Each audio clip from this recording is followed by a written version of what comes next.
We have the huge pleasure of having Bill Rees here to speak and engage with us. Thank you very much, Alan and Janice. It's a real pleasure to be invited back. It says that I didn't do something horribly wrong the last time. So welcome all, and I'm going to jump right into it because I have very little time. And I tried to think of some way of capturing in a single question and answer the whole of my presentation. And so that's what I'm going to do, so you have something to take away right at the beginning. What do you think has happened to the 30 to 60 million bison that used to migrate north and south up and down the Great Plains of North America? That's the question. What's the answer? Here's the answer I want you to think about, because it really captures everything I have to say tonight. It's even on the screen. You, or rather they, are sitting in your seats. The Great Plains bison and the energy required to sustain that 60 million animals, plus all the others that were there, have simply been displaced by the expansion of humankind into the habitat once occupied by those animals. That's what is going on planet Earth right now. The film that's about to be shown, I think, will capture much of this, but I want to do it in my own way, just to really nail home some of these points.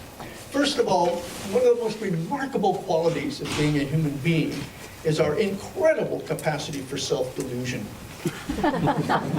We live in a delusional society. Some people refer to it as denial. There's variations on this theme.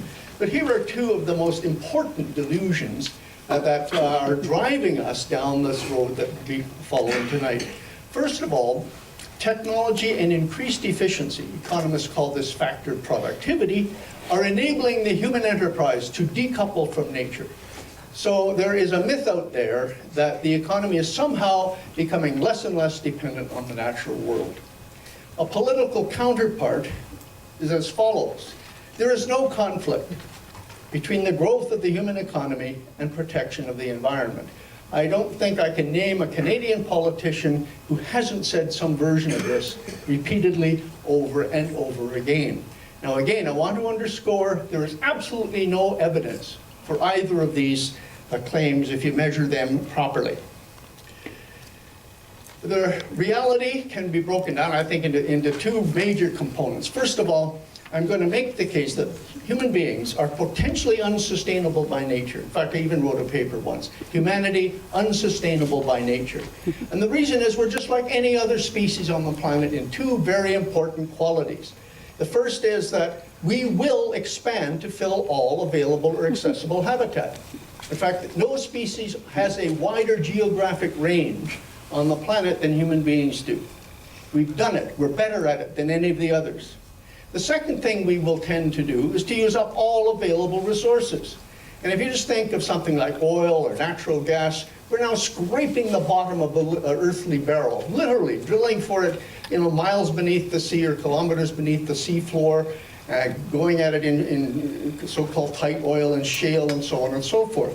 So that we share those two qualities. We'll occupy all the habitat, we'll use up all the resources, but we have a leg up over other species. We're better at both of these things, particularly because availability is constantly being redefined by technology.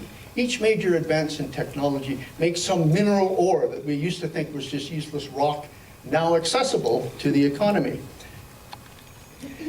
On top of that, we have socially constructed myths. I've already mentioned a couple of these, but it's really important to understand the power of myth, because these are the things out of which we live in the real world, not reality. We live in our socially constructed myths. So perpetual economic growth is one of those, and here is one of the best expressions of that. We have in our hands now the technology to feed, clothe, and supply energy to an ever-growing population for the next 7 billion years. Julian Simon, professor of management science at Maryland University, deceased a few years ago, but the point is, this is still held up as an example of human progress. No evidence there, it's just an assertion of faith.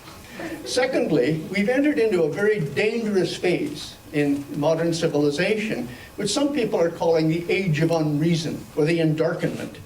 So that politics is increasingly influenced by neoliberal ideology, that's a social construct, religious fundamentalism, climate change denial, anti-intellectualism, and other forms of magical thinking. And Donald Trump is a perfect example of how far this way of dealing with the world it can actually take you.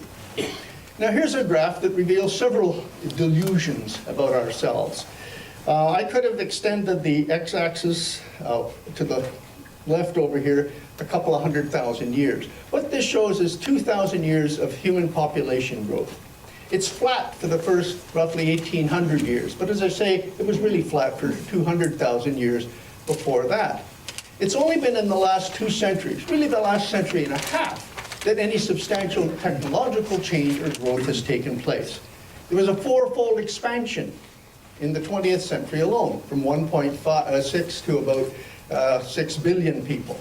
We're now at, 7.5 billion, just since the turn of this century. So this is an astonishing and totally unprecedented achievement and period in human history.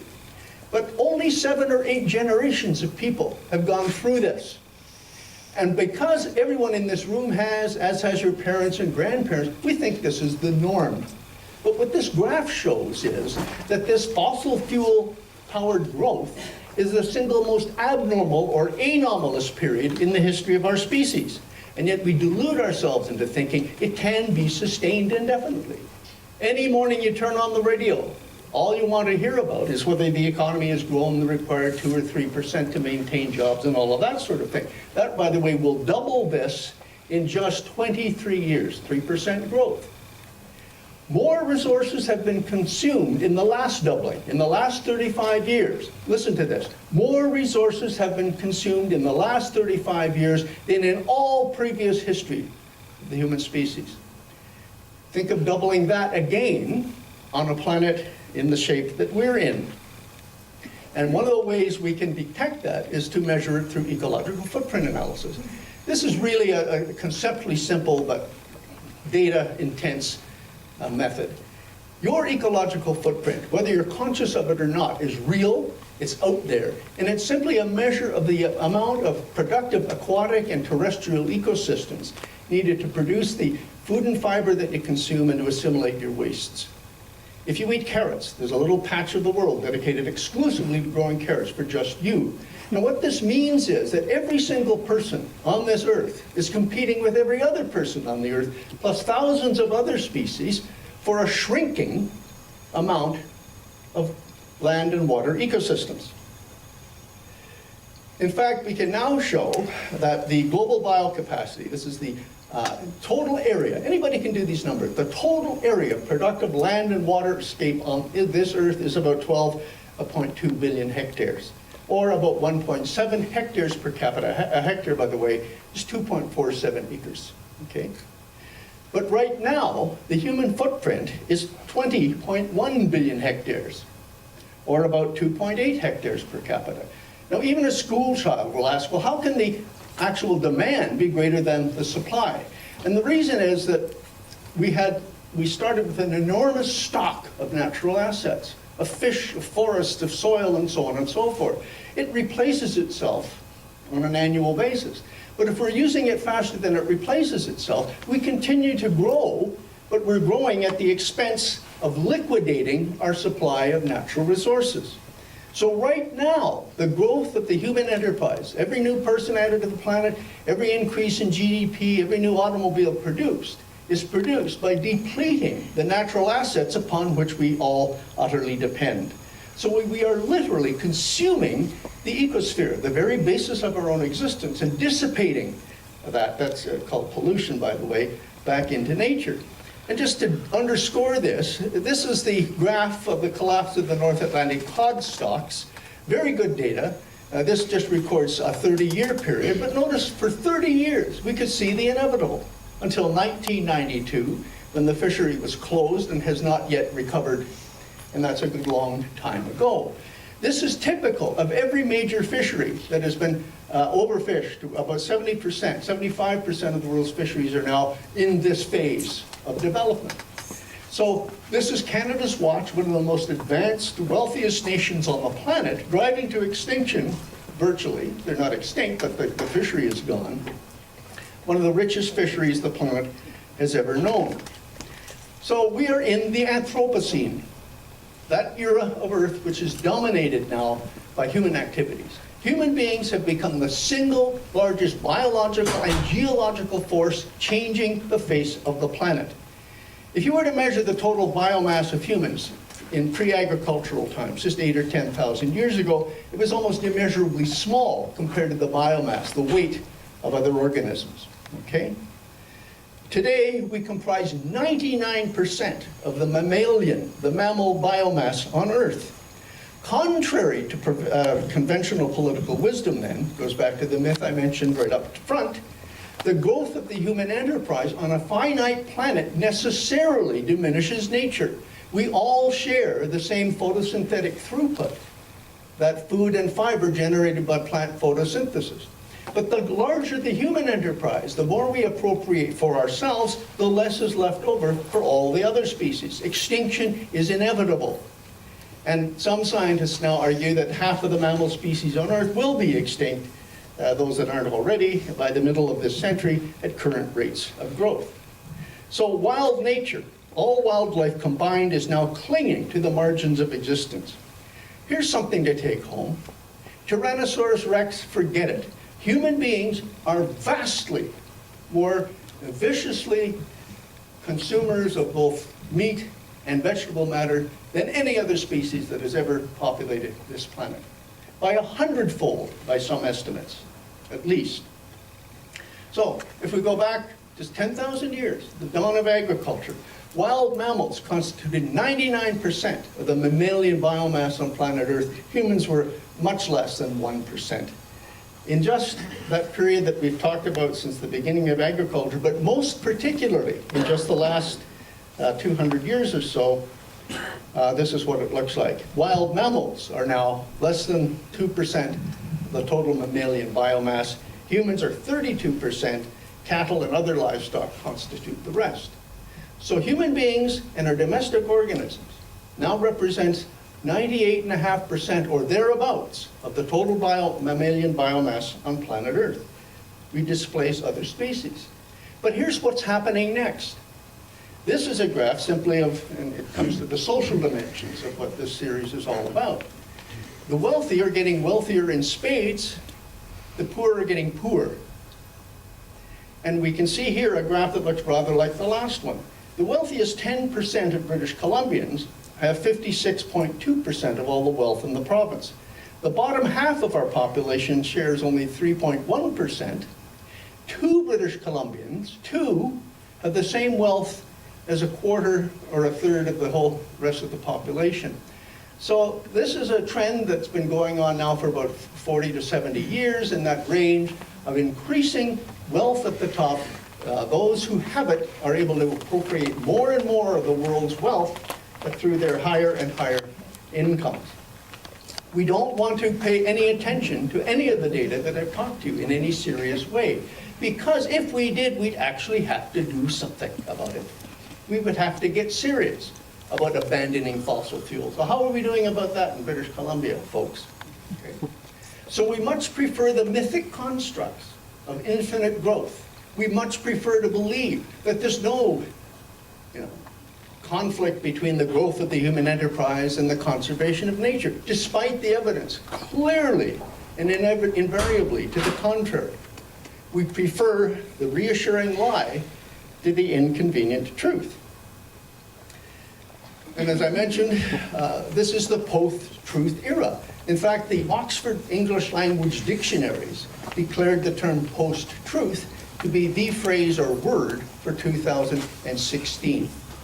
So we're into a period where fabrications, the fake news, weighs more heavily in people's minds and in the actions they take than reality. We're into the 21st century endarkenment. It's a way of avoiding looking at the actual data, the physical and biophysical realities that tell us we're on a wrong course. Now, some of you may be aware of a book that was published, you can still download it, called Limits to Growth from 1971. This was a study of using the first macro computer model of the entire global economy. It was very crude. And it suggested that sometime in the first 3 or 4 decades of this century, we would start seeing rising levels of pollution, resource shortages, problems with population growth, and so on and so forth, leading toward the end of the century to collapse. And of course, it was completely rejected. I had a stack of papers on my desk a foot deep, mostly by economists, showing how limits to growth is impossible. Couldn't happen. Why? Because human technology was decoupling us from nature. Because trade and globalization would enable us to grow. Why should any local population be dependent on its local resources if it could import things from someplace else?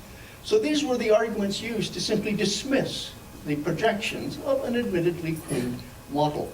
It wasn't until about 5 or 7 years ago that people began to say, well, what's actually happened in the period of time since the publication of Limits to Growth? So the smooth curves are projections of that crude computer model. The purple dots are real world data from 1972 to about 5 or 7 years ago in some cases. And what they show is that this model, which no one wanted to accept, which has been rejected out of hand and is still kept under the covers so no child can see them, actually the world has been tracking the projections of that model very closely indeed. Now, some would say, oh, poof, technology will save the day. That's our current mantra. But there's a whole other thesis at work here in terms of large-scale cycles. Panarchy theory is the term we use in ecology to show that large complex systems invariably go through cyclical changes. And indeed, there are 2 major books that you might want to look at, several, but the 2 most popular ones are called, first of all, by Joseph Tainter, How Complex Societies, Collapse, How, sorry.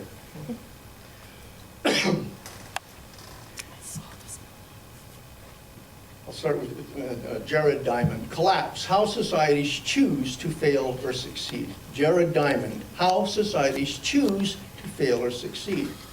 And Joseph Tainter, from whom this is a quote, it was simply The Collapse of Complex Societies, although this particular quote is taken from his little paper on the sustainability of complex societies. What is perhaps most intriguing in the evolution of human societies is the regularity with which the pattern of increasing complexity is interrupted by collapse. Now, what I'm saying to you is, we have been socially conditioned not to think about this probability, even though every major culture that has preceded us has gone through the same cyclical cycle, obviously by definition a cyclical cycle, and wound up in the heaps. And if you look for the 8 or 10 major criteria or symptoms that we're moving through this phase yet again, only this time on a global scale, all of them are writ large today. This is completely unnecessary. It needn't happen. But I, for one, am convinced it will happen in this century if enough of us don't wake up to the reality and start paying attention to the real data rather than our socially constructed mythology that simply papers over the real world in which we live. So thank you. Good